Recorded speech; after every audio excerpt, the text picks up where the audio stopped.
Tonight on 60 Minutes, we are going to be analyzing the deaths of Romeo and Juliet and who is to blame. Hello and welcome to 60 Minutes Special Edition. Tonight we will be investigating who should be held responsible for the deaths of Romeo and Juliet.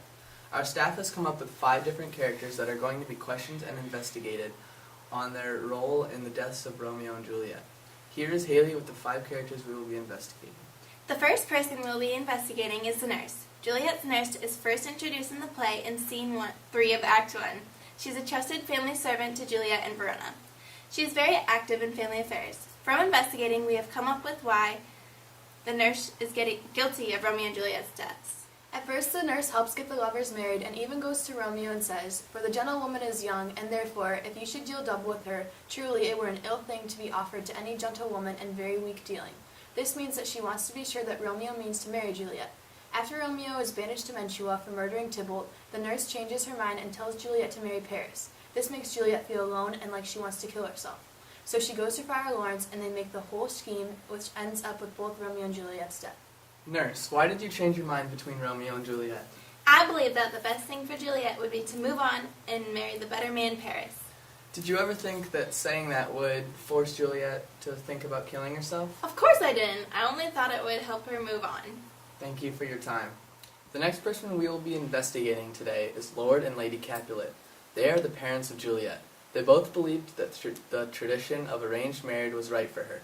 Although they didn't know that Romeo and Juliet were married, they said if she didn't marry Paris, then they would cast her out of the house and make her live on her own. This left little choice for Juliet, except to go to Friar Lawrence for help. And now we have Haley interviewing Lord and Lady Capulet. Lord and Lady Capulet, why did you think marrying Paris would be the best choice for Juliet, even though she clearly didn't want to? We had no idea that Romeo and Juliet had been married already, and we thought that Count Paris would end Juliet's grief of Tybalt. Lord Capulet, why did you threaten to kick Juliet out of the house? Well, arranged marriage has always been in our family, and we didn't want Juliet ruining it. So I had to make sure Juliet would accept, and I thought Paris would make a perfect husband for her. Did you ever think that this would make Juliet kill herself? Heavens no, we just wanted the best for our daughter. I did not believe that she would kill herself. I just thought she would accept in time. Thank you for your time. The next person in line to be investigated is Friar Lawrence. He was the friar of Verona and the holy man in Romeo and Juliet's lives. They always went to him for advice, and he ended up marrying them. And Jeffrey has more information of why he is to blame. Friar Lawrence believed that marrying Romeo and Juliet would end the family feud. He said, "In one respect I'll thy assistant be, for this alliance may so happy prove to turn your household's rancor to pure love." Although he means well, this resulted in the deaths of 4 characters. Haley has more information on the scheme of reuniting Romeo and Juliet. But first, the nurse is here to give an eyewitness statement on the marriage of Romeo and Juliet. I arrived with Juliet to the secret wedding. I was there for the whole ceremony while the friar married the 2 lovers, proving another reason why he should be guilty. After Romeo gets banished to Mantua because of killing Tybalt to revenge Mercutio, Juliet goes to Friar Lawrence seeking help. He gives her a potion that will put her in a coma for 42 hours so her family would think her dead and she wouldn't have to marry Paris. Romeo would receive a letter telling him to reunite with Juliet in her tomb and that she isn't really dead, but in a coma. This plan gets a turn for the worst when the letter to Romeo fails to get to him in time. We have an eyewitness to the actions of Friar Lawrence. Here he is, Balthazar.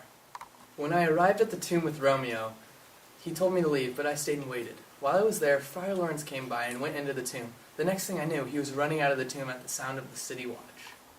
Friar Lawrence, did you truly believe that marrying Romeo and Juliet would end the feud between the 2 houses? I was not sure how things would turn out, but I believed there was a good chance that it would help lessen or end the feud. Little did I know that it would cause so much death. When you thought of the plan to reunite Romeo and Juliet, did you see the flaws associated with it?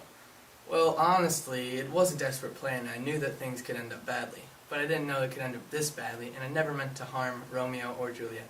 I just wanted them to end up together and end their grief. Thank you for your time.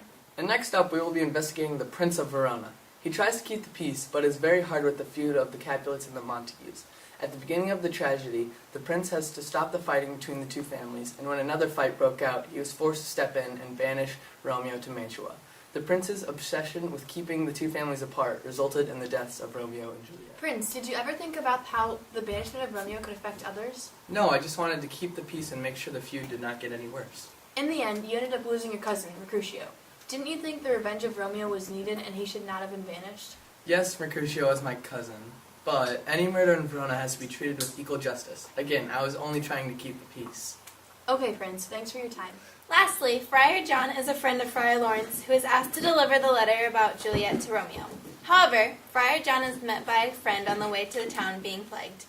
They end up getting quarantined, and he is unable to find a messenger to deliver the message himself. This ends up in Romeo thinking that Juliet is really dead. Friar John, do you find yourself responsible for not getting the message to Romeo and ending up with Romeo and Juliet's deaths? It was just chance that I would be quarantined at the time, and there was no one else to deliver the message. Did you ever know of the letter's true importance? No, I had no idea what the message was, and if I had, I would have tried harder to get the message sent. Thank you, Friar John.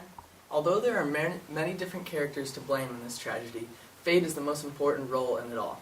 There are many different examples of fate in this play, but some of the main examples are the fact that their families were enemies in the first place.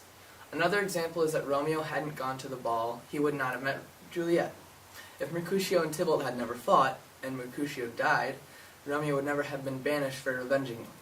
Also, if the messenger had been able to send the letter, then Romeo would have known of the plan, and then he would have been able to see that Juliet was not actually dead. As you can see, fate was the biggest reason in the deaths of Romeo and Juliet. After our investigation, we have come up with who is to blame. First of all, the nurse is guilty because of her advice to Juliet.